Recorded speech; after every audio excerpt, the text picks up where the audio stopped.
24 ans d'existence. Et durant ces 24 ans, les premières années, la FIMO a connu vraiment ses plus beaux jours. Parce que je peux dire ici, sauf si je me trompe, le planning que la FIMO, par l'adhésion des filles mères dans le Moyen-Ogooué qui avait été faite, d'ailleurs à l'arrivée de la première dame, Edith, la défunte Edith Lucie Boko, pour qui aujourd'hui nous pensions toujours, parce que c'est une dame qui a vraiment porté beaucoup pour la jeunesse gabonaise. Les adhésions ont été faites vraiment de la façon la plus facile, parce que c'était la première fois que des jeunes personnes se lèvent et parlent de filles mères, parlent de la protection de la fille mère et de l'enfant, et même de personnes vivant avec un handicap. Parce que chez ces jeunes filles mères, nous avons vu plusieurs jeunes filles mères avec des enfants vivant avec un handicap. D'accord? Donc l'adhésion a été massive. Nous avions fait plus de 10 000 adhésions. Et ça, nous avions des fichiers. Et vous saviez, quand vous réussissiez à faire de tels j'ai envie de dire, travaux, non, pas des travaux, j'ai envie de dire de telles activités auprès de gouvernants, à un moment donné, ça suscite quand même des questions. Mais comment ça se fait? Parce que quand je parle de 10 000 filles mères, ce n'était pas que concentré sur Lambaréné, même à Libreville, parce que j'appartenais déjà à une congrégation, on va dire, à une société civile qui était organisée par le RENAPS AG, qui s'occupait de la santé reproductive.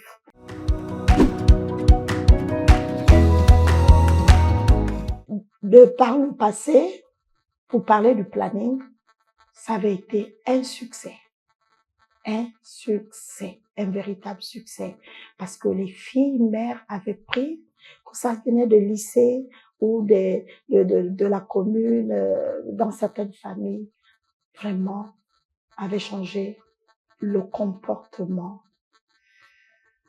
vraiment, et la manière de faire les choses.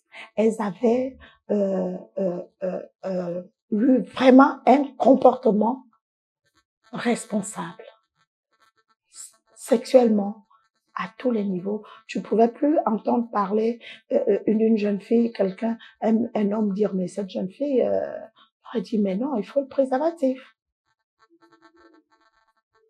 Ou rien. Bah, donc vous comprenez qu'après 10 ans, aujourd'hui, il faut tout refaire, parce que la maladie, elle est en train de prendre de l'ampleur, parce que les jeunes filles ne se protègent plus. Et quand on parle déjà de 23 ans, 24 ans aujourd'hui, les premières, elles sont déjà en mariage, elles ont terminé des études, il y en a, oui, prési, voilà. Donc aujourd'hui, c'est un travail qu'il faut refaire.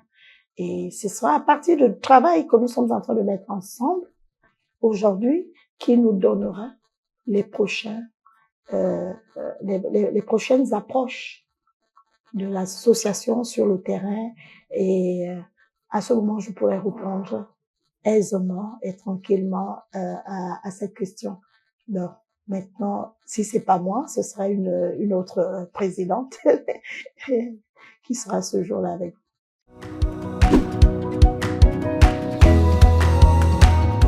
Partant du Moyen-Ogooué, de prime abord, lorsque nous lançons l'association des filles mères, nous atteignons 3665 filles mères résidant dans la commune et ses environs. Toutes elles avaient été identifiées, déclarées cas par cas. Toutes ces filles enregistrées à la PU, elles étaient identifiées avec chacune une des 4 photos et à côté, sur la fiche d'adhésion, nous mettions le nombre d'enfants pour pas se tromper. Par contre, les enfants, il y en avait. Et les cas, c'était de tout genre de cas.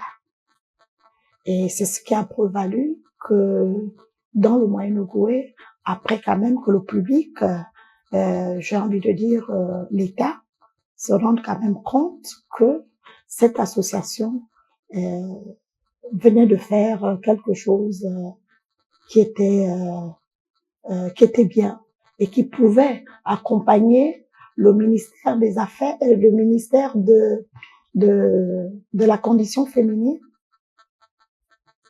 de la femme et la protection pour l'enfance.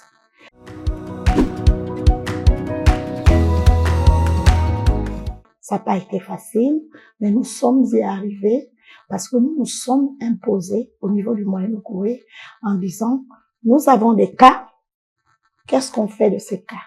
Et à l'époque, on avait une dame assez dynamique. Au passage, je fais également un coucou, Madame Angélique Ongroma, qui était ministre, et d'ailleurs elle est restée ministre, je crois quand même assez longtemps, qui était notre ministre de la condition féminine et la femme chargée de la protection pour l'enfance.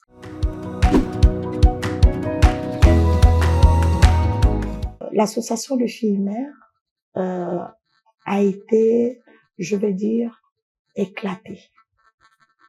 Parce que j'ai fait, bon, je vais pas dire j'ai fait, c'est vrai que j'étais à ce moment toute seule avec mon secrétaire général de l'époque, Alice Merveille Pemba, que je salue au passage également, ma combi, comme on s'appelait, et la défunte Sylvie Moussadji, qui était la vice-présidente. Nous avons fait un travail de fond. Nous sommes allés partout. Nous avons fait, on va dire, 3 provinces. Chez nous,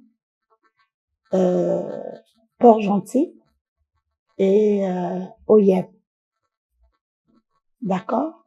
Et après, nous nous sommes arrêtés parce que pour faire ce travail, il fallait se sentir soutenu. Parce que lorsque la première dame est arrivée, pour la première fois en 2004, à Lambaréné, la défunte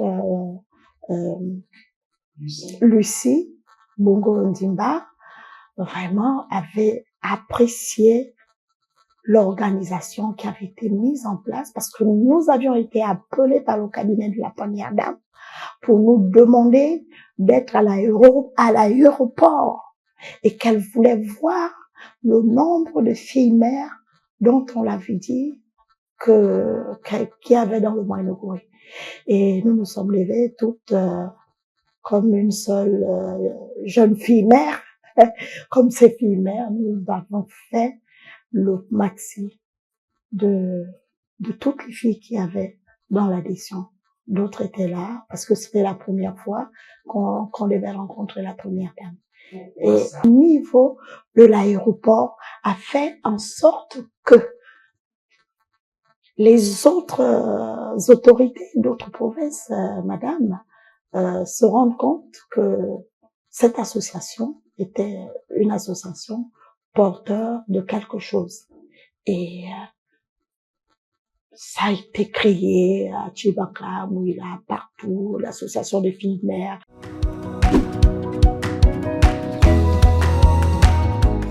Ces associations, l'État aurait pu nous accompagner, nous, responsables de l'association des filles mères, de faire la tournée et aller dans toutes les provinces afin de surseoir l'association de filles mères dans chaque province, dans chaque département, dans chaque village environnant, comme cela avait été fait à Lambaréné. Mais nous nous sommes rendus compte que à l'arrivée de la première dame, il y a tellement eu une forte présence des filles mères à l'aérodrome de Lambaréné, l'aéroport de Lambaréné, que l'association se retrouvait embrigadée, c'est-à-dire éclatée par le politique.